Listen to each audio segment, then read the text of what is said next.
Hello, I'm Kurt Liedtke with the Herald and News. It's Friday, June 15th, 2018. Here's a rundown of some of the top stories affecting the Klamath Basin. It's the Klamath Countdown.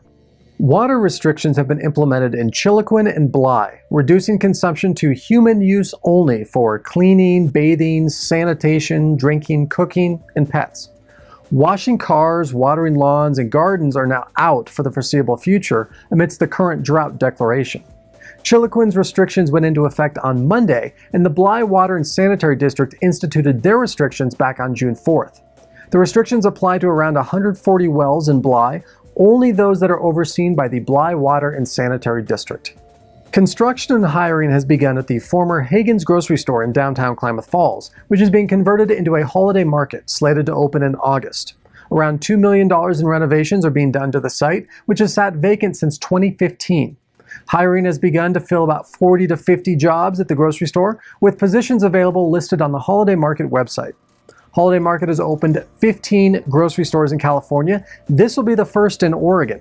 The closest active Holiday Market is located in Alturas. Klamath Falls' newest solar farm could be in the backyard of Eternal Hills Cemetery, which continues to struggle with real estate disputes in federal bankruptcy court. On April 20th, Eternal Hills owner Robert Gordon signed an easement agreement with Cypress Creek Renewables of Santa Monica, California, that includes the southernmost portions of the cemetery and 40 acres of agricultural land directly to the east.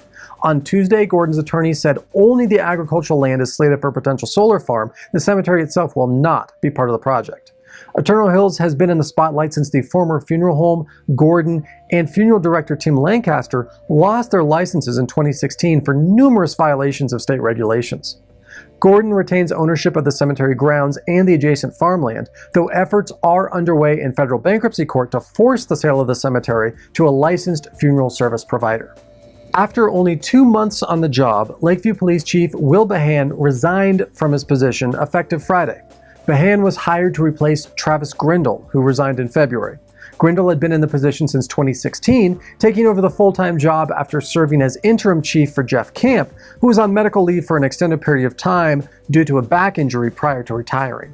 Behan assumed the role of Lakeview Police Chief from Ray Rao, who served as interim chief for several months.